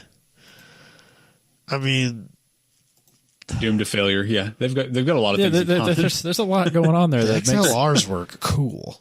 The Alante is just kind of... you want to know why? Rear wheel drive. because it's a Corvette. Oh, Jesus Christ, Robbie. Because it's That's a Corvette. the only difference between those two cars is this one's rear wheel drive. It's a Corvette with a North Star in it. That's fine. They didn't even come with an LS. That North Star was complicated. Didn't you like tear one apart or something like that? Yeah, I was when gonna you were in like school. in college. We had one, and for whatever reason, I'd gotten the honors of being able to that was like the special one. Like only Right. people we trusted could take this one apart. And like The star pupils, Robbie. Just say it. You were the man. the one that kissed the most asses. Yeah, Well, maybe that too. probably Yeah, that. probably. No, I mean I wasn't an idiot, so that helped. It's debatable. You're a car guy, so But yeah, so like they had us tear those like engines apart in our obviously engines lab class, and that one I was like, yeah, I'm gonna do a good job. I'm gonna take this all apart, put it all back together. It's gonna work great. And I got like halfway pulled apart, and like the previous person that had done that had just gotten halfway, got lost, and like threw everything into the cylinders. So it was just like fucking bolts and stuff just filled the cylinders. So like there was no way I could have put it back together. yikes. But it was wildly complicated. Yeah, Especially for being like the second engine I'd taken apart ever. that's fair. What a strange thing. Yep. You get those with the starter in the valley.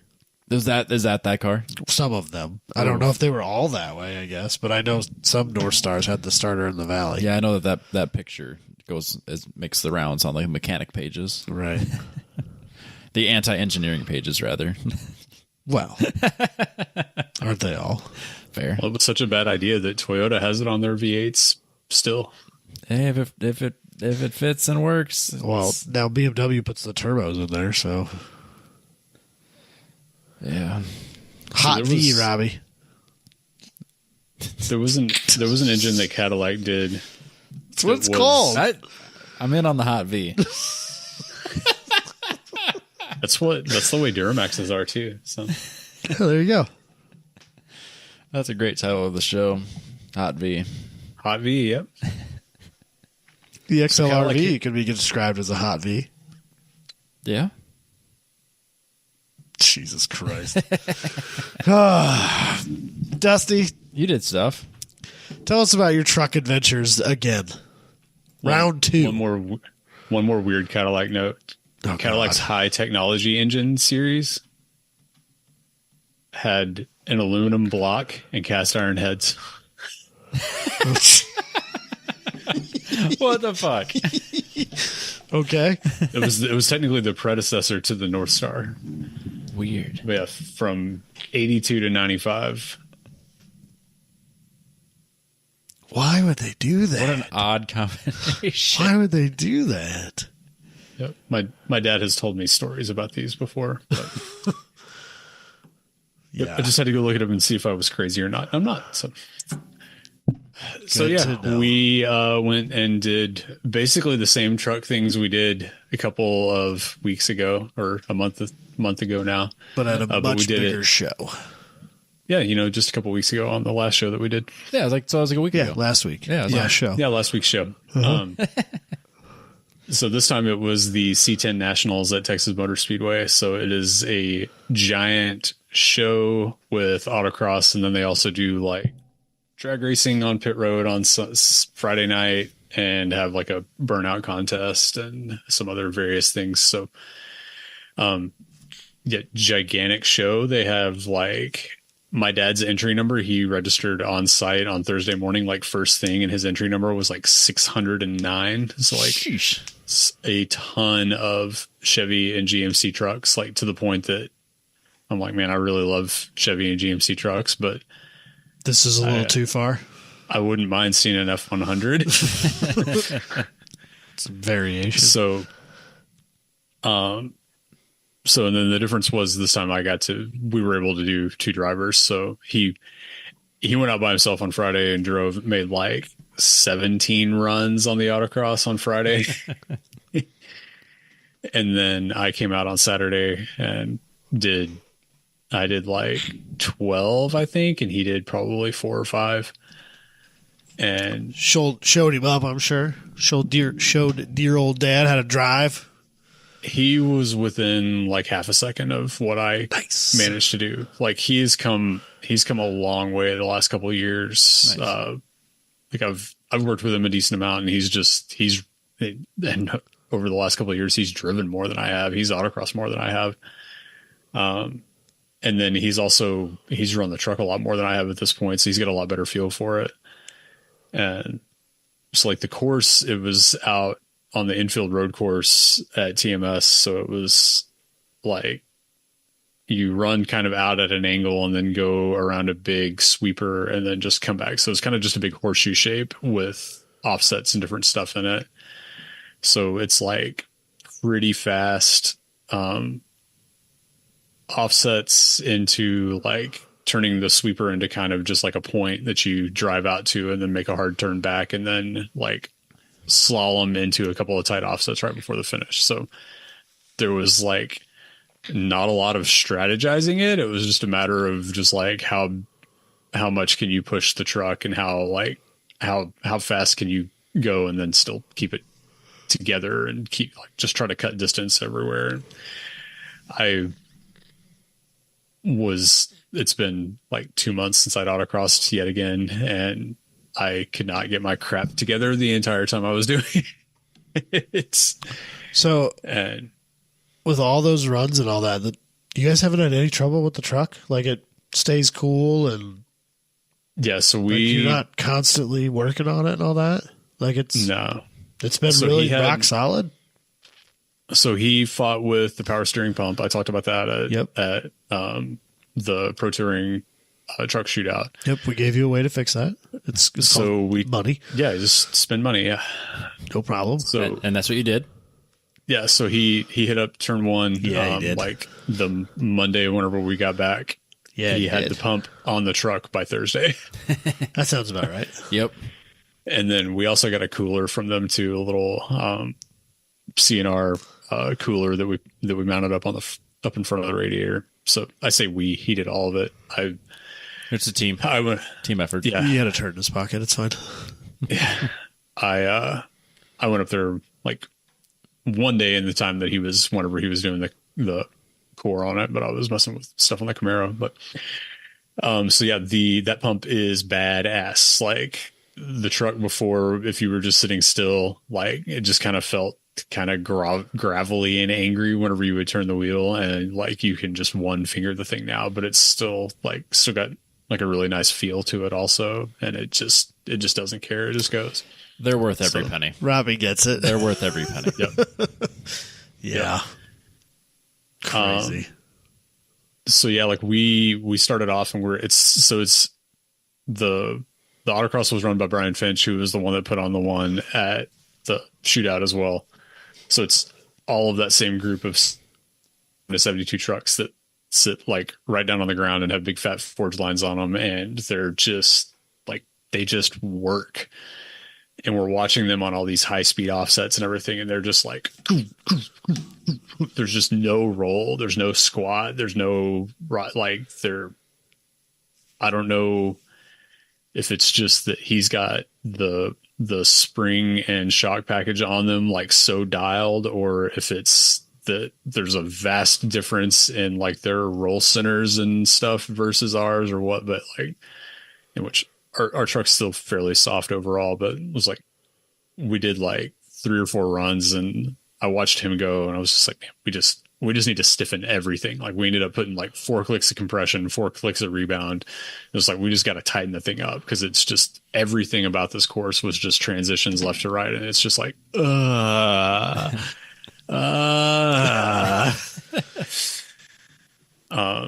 so I did that and it felt a lot better. And then toward the end of the day too, I was watching one of the guys that we talked to at the shootout, and I'm just like, he is left foot braking the thing because he's like powering this thing into these initial offsets and the brake lights are on. And I'm just like, okay, yeah, he's left foot braking and that's making a big difference too. So I've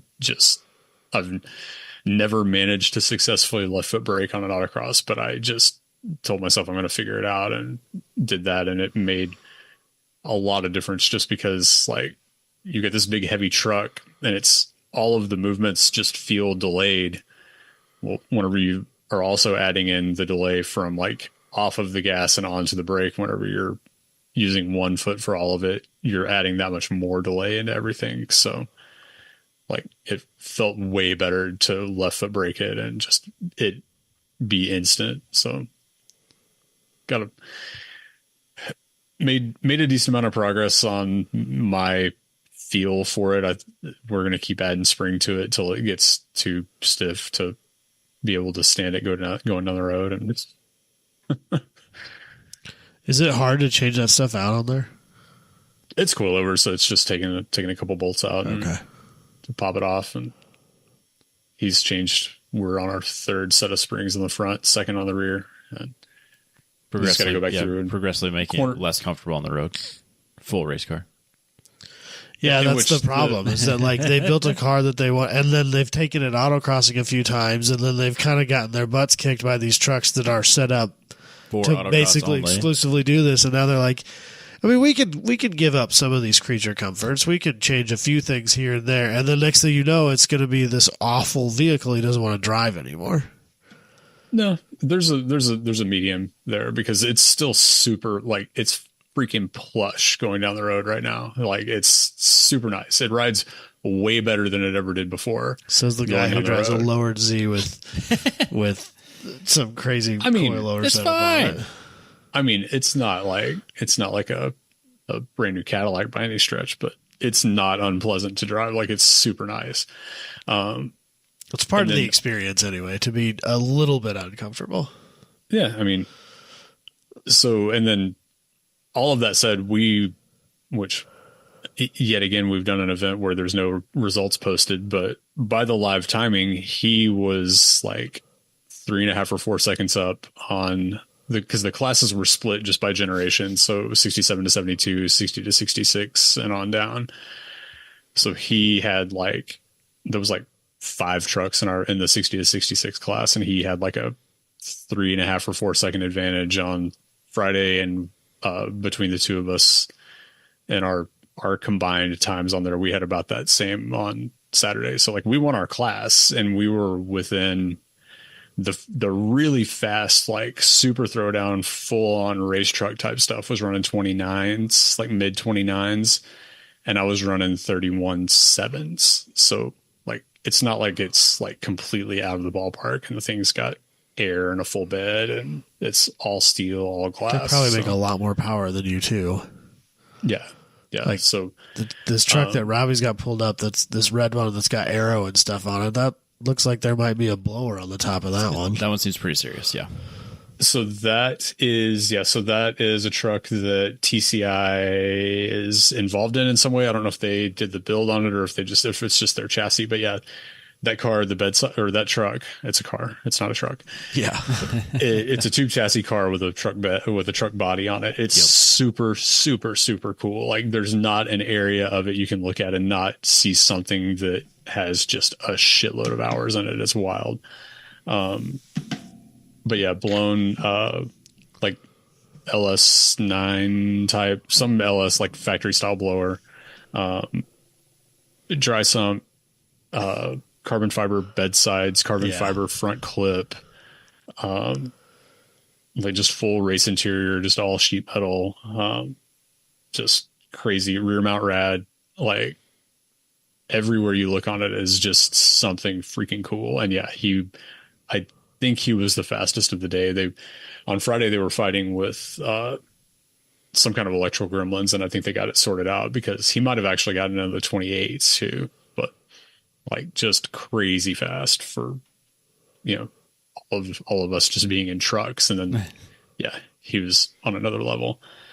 A guy named Jason Wilcox was driving it, and he's been I think he won the truck. He either won or was second in the truck class at LS Fest Texas last year too, and just like a straight just square body, like nothing super crazy. So dude can wheel too, but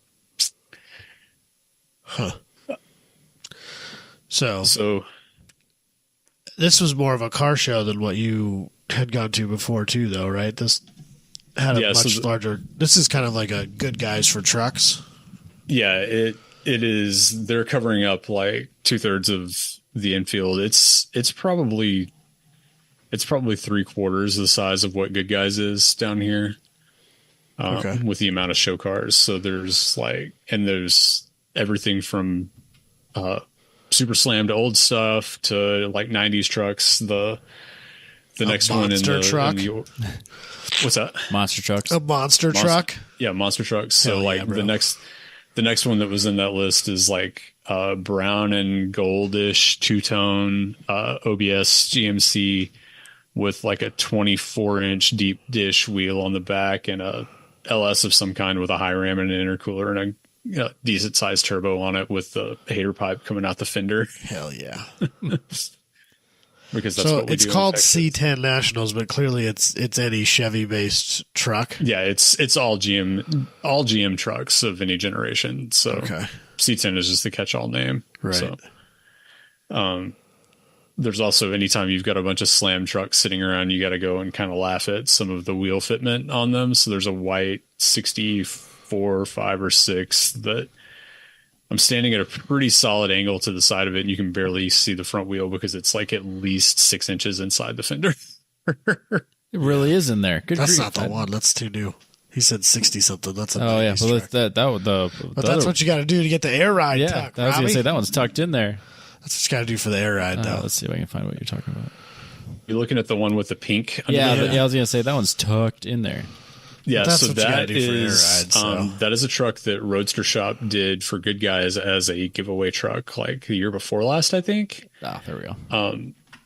So they have a chassis that you can slam that truck that far, and it does not have a notch into the bed, and it's not body dropped. What? The entire suspension is contained like within basically the stock confines of the body on that truck. Oh my gosh. It's I don't remember which chassis they call it, but it has like crazy like push rods and all kinds of different stuff to make it work like that. Like they're tucking like a 22 or 24 inch wheel under the like that low in the back, and it does not have a notch in the middle of the bed. Holy cow, that's crazy.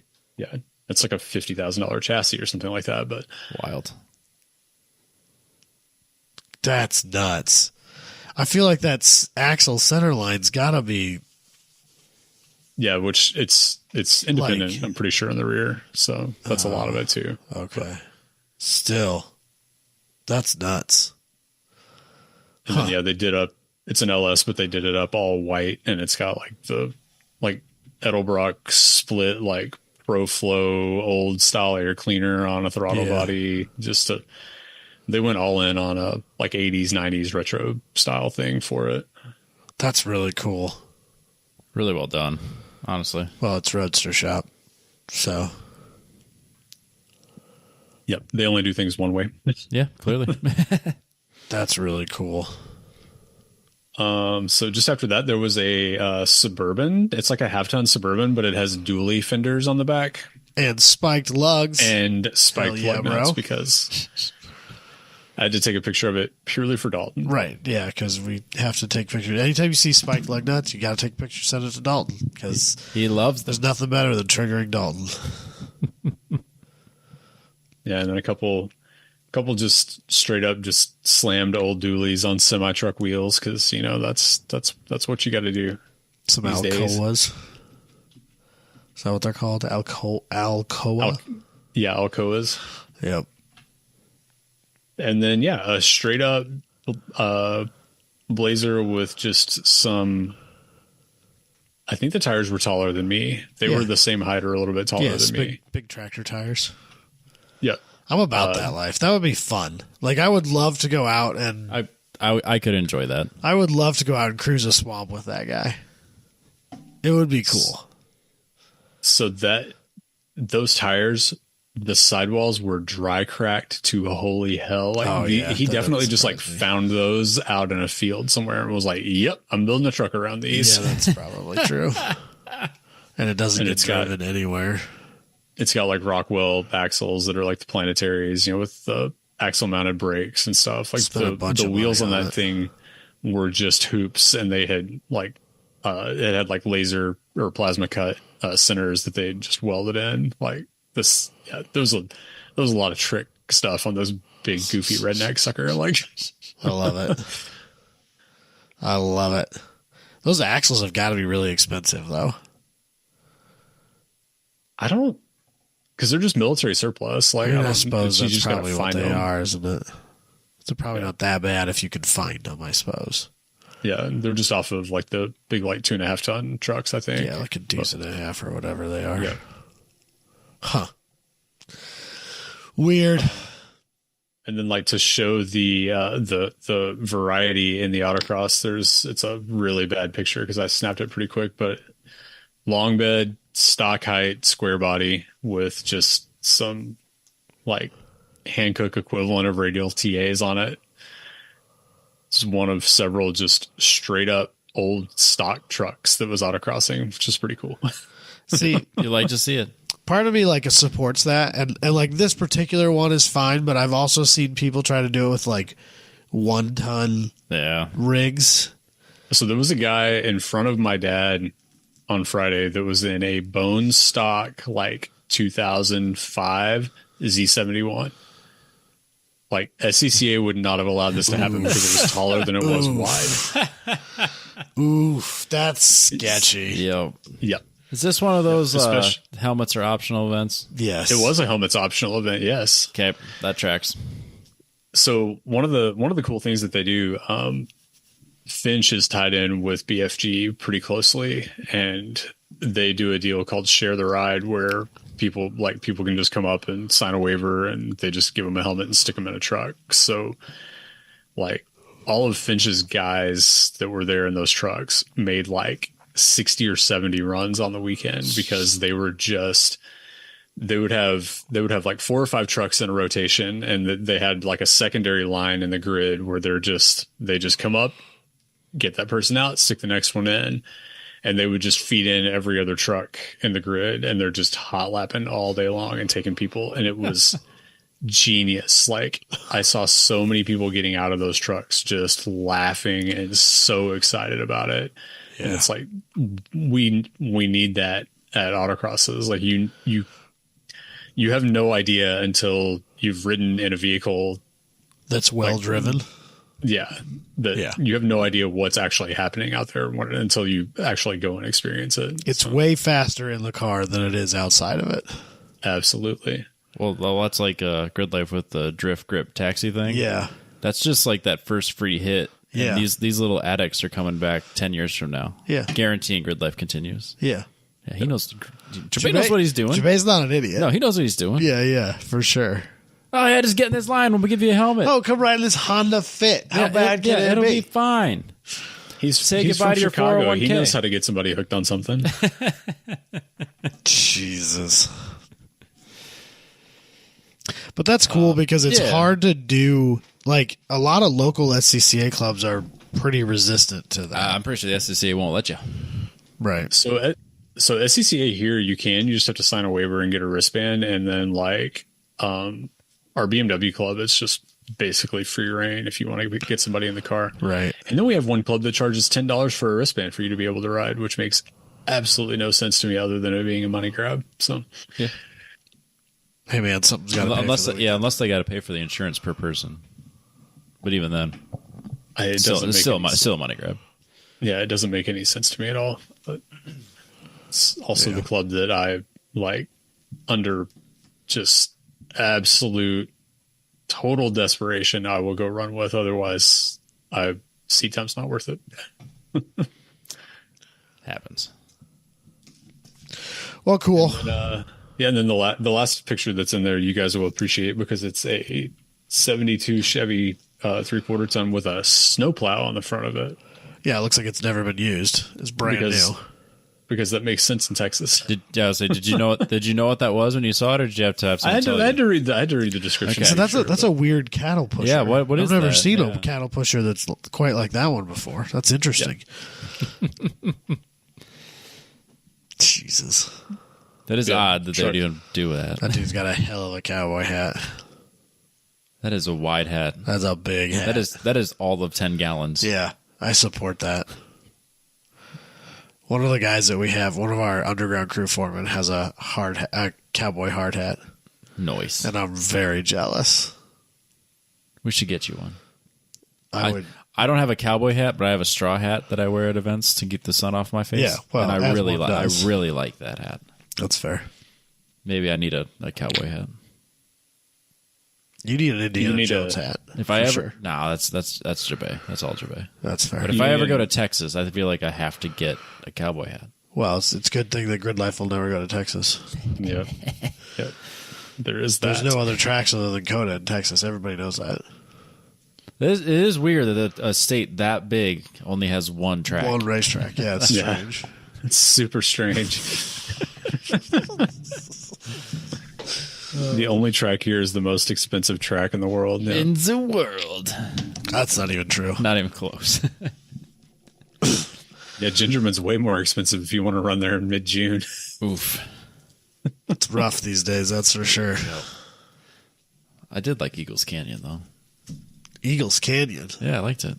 Oh, that's right. That actually is in Texas. I was like, where's that one? Oh, yeah, that one's in Texas. That's right. Whoops. Yep, we've got Eagles Canyon and Crescent and Motorsports Ranch Houston and Harris Hill Raceway, and that's just the ones that I'm like reasonably close to. So yeah, no tracks. It's weird. There's there's no possibility of Define reasonably close in Texas. 12 that's hours. all within. Yeah, like that. We have to just out of curiosity. What do you define as reasonably close? 4.5 hours. Okay, that's not unfair. No. Yeah, Houston, MSR Houston's the farthest away, and it's like 4.5. That's not unfair. That's not 4.5 is reasonable. I would gladly have all my tracks be within 4.5 hours. Right? Wouldn't that be amazing? My self-imposed radius is 12 hours Right. from Des Moines. And it's not a very... It's not a hard 12. Like, I mean, if Griffith Lights, yeah, we're going to Sebring this year. Fuck. Because I need to go back. It's like mid-Ohio is like right. Yeah, that's no problem. Well, even like pit races right on the edge of that limit. Right. So, Yeah, seeing all of my Optima bros, and then last year all of our Grid Life bros running at Laguna has just been a dagger in my heart. 27 hours from Des Moines if you don't stop. Yeah. Jamaica do it. Yeah, it's so long. It's so far. Wait a minute. Let me rephrase. Jamaica did it. That's right. In a minivan, not towing a trailer. So The best vehicle on earth, Robbie. He said it himself. he did. He actually said that. The Chrysler Pacifica, just for those keeping track at home. So, all right. We have Don't one forget. other thing. Yeah. We do? Yeah. God. You have one other thing. No, we don't need to do this until I actually have paid for it. Nah, let's calm the fuck down. What are you doing this week? What are you doing? Nothing. Yes, you are. Nothing. What have we decided that you are doing? I don't know yet. We'll see if I can get registered. Motorsports Reg is going to bug the crap out of you now that you started it. Ask me how I know. Yeah, I was going to say, if you don't finish, it's like every time you put something in your cart and they know your email, or they make you put your email in to get the shipping information, then you get a text or an email later saying, hey, are you going to finish this? Finish this cart? Yeah. So I'm gonna Michael Beckett. Hell yeah, you are. And apparently I'm being forced into the Lake Garnett Grand Prix revival. Yes. I'm being forced into it by my own father, and also you. And me. Robbie. And Kevin. And Kevin. And Kevin, yes. Yeah, I'm aware. And now the consortium is also going to be. We're all in on this. I am skipping pit race grid life for this. I have offered my services. It's true, yes. As a vehicle driver, not the race vehicle driver, the tow vehicle. A tow rig. I am a tow rig driver. Yeah. A crew chief, if you will. I will bring my tools. I will steal that car from your garage and bring it to my shop and fix it myself if I have to. Fix it. Probably. Rainer and I are teaming up with you or against you, depending on how this goes, to make sure this happens. I tried registering for it before we started the podcast on my phone, and it went poorly. So no, I'll double back on this event. Always has seemed fun to me. I've always kind of wanted to do it. It is a neat little thing. Yeah, but it just didn't really fit into my schedule the last few years. And then your dad messaged me when they gave out the schedule. I think it was this year. You could take your car, I know, but I'm not taking your car. I could get my car there other ways. Nope. We're gonna make sure your car. We have more than one trailer. Want to bet? Available to us. I could use Daddy's trailer. We're committing to this. I could use Daddy's trailer. Daddy has his own car he's bringing. He's already signed up. That. He's already signed up. I don't know if that's true or not. Yes, he is. I don't know if that's true or not. You think I'm not talking to him? No, I have no doubt in my mind that that's the case. Because literally 5 minutes after he said it to me, you said it to me. And I was like, this is not coincidental. And you're like, oh, no, I just hear lots of people. No, you didn't, Robbie. Don't fucking lie to me. I'm not a moron. Yeah, lots of people. Your dad. He texted me directly. Yeah, I'm aware. And we said and agreed, this is happening. Yeah, I know. If for some reason you do get a second way to bring your vehicle down and my trailer is not occupied that weekend, we can have a conversation about bringing the Z down. You got another car trailer back there. Oh, I do. I borrowed my dad's skid loader, so I borrowed his trailer to get the skid loader. Is that what it is? Yep. Okay. I got landscaping to do. I guess I'm doing this. Hell yeah, we are. So if you are in Kansas, meet us at the Lake Garnett Grand Prix Revival. It's going to be awesome. So on this episode of Overhauling, where Adam's car gets stolen and fixed up, are you Chip Foose or are you Courtney Hansen? Who's the one that just wrenches and complains? That'd be me. I'm not really. I mean, that's fair. I'm not really the brains of the operation. I'm not designing shit. You're not the hot chick. No. I mean, ish. I'll work out. I'll try. Oh, Jesus. I mean, I could wear a crop top if you want. That makes it better. That's what gets me going. Okay. Yeah. No kink So we don't kink shit. No, we don't kink shit Robbie's here. Courtney and Rainer's Chip. We got it then. Jesus. Yeah, he'll be the brains behind the operation. I'll just wrench. It'll be fine. I like him. I got to get 2 new tires. That's fine. 2 of them are corded. We can fix that. Yeah. How old are they? Very. 8 years. No, it's ran since my son was born. But the tires are. Let's go with 6. Are the tires that? I thought they were older than that. Let's go with 6. Yeah, because I guess 6 or 7. at least 6. 6 or 7. I can't remember when you bought tires. Man, time flies. You ain't I kidding. can't believe it's been that old. You aren't kidding. Or it's been that long. We need somebody to dig back through the episodes and find the last time that the Omni was mentioned running. It would have been at the where is it? It was the car show meet and greet in West Des Moines. Yeah, probably. And that would have been like 2016. No, 2018. 17. It would have been 17. June 3rd, 2017 was the car show. I knew it. 7 years. So I was right with 8-year-old tires. I was right. I bought them that year. In 17? Yeah. Nah, I was close. What tires do you have on it? 615Ks, Okay, but those not last the forever. pluses. Yeah, those last forever. But 2 of them are corded because the alignment is so bad in the front. So it needs a line. We'll too. fix that. We'll fix that. Yeah, it needs a line too. So, We'll I bring- got to figure out. We'll bring it down to Veer Out Automotive. We'll take care of it. Yeah, I need to figure out how to actually like properly install coilovers and like how you set them up. preset, preload, and all that stuff. Yeah, all that stuff. I don't know how to do any of that. I just can threw help. them on the car. I can help with that. Yeah, I need to figure all that stuff out. So Just that go to the Are get the man. Yours are BCs, right? they are. Okay, that's basically the same setup as Fortune. Yes. So yeah, so you use the same guidebook I got. Probably. Yeah, we knock that shit out in the afternoon. That'll be great.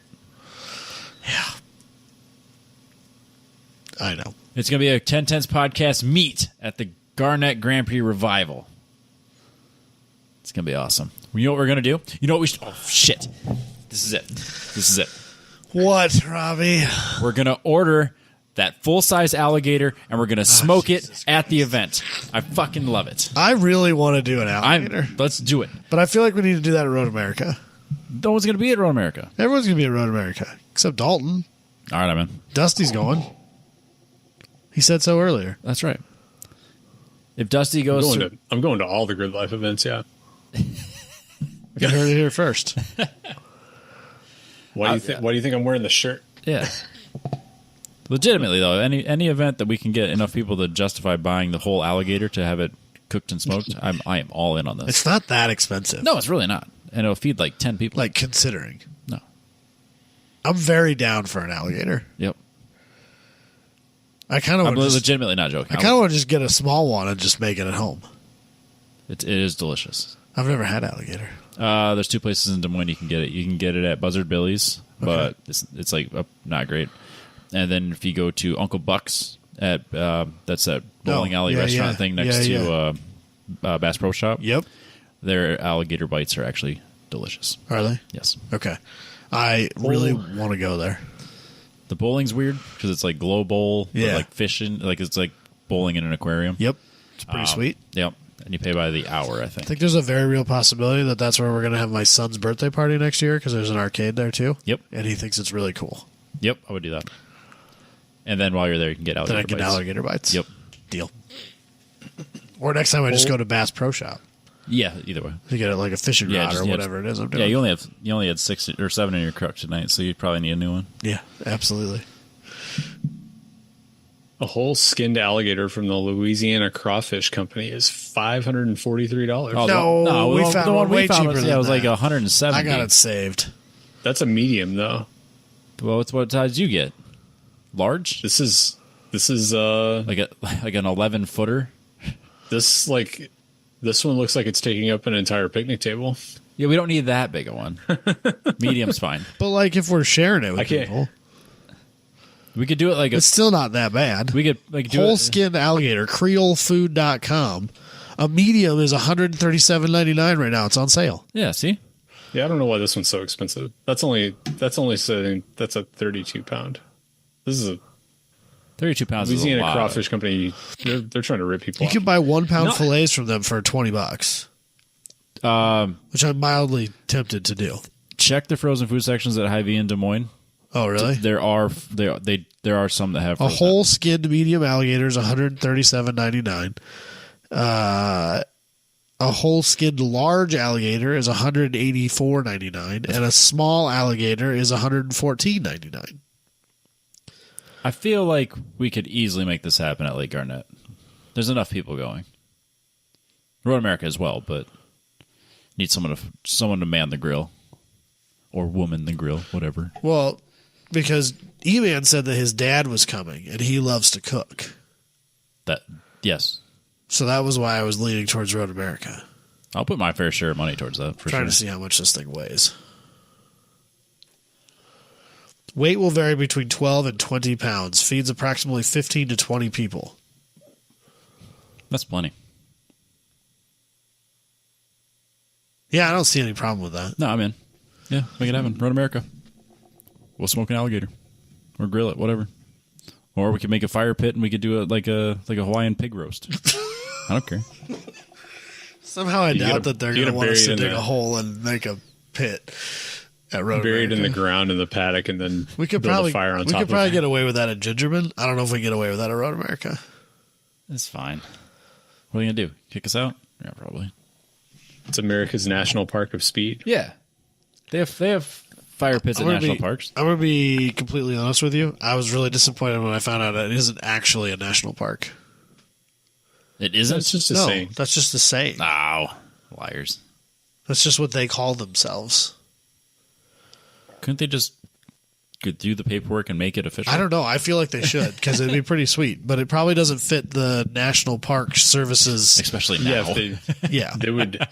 they would certify it as a national park, and then they would come in the next day and be like, "Well, can't drive cars here anymore, dumbasses." Yeah, probably. That's probably true.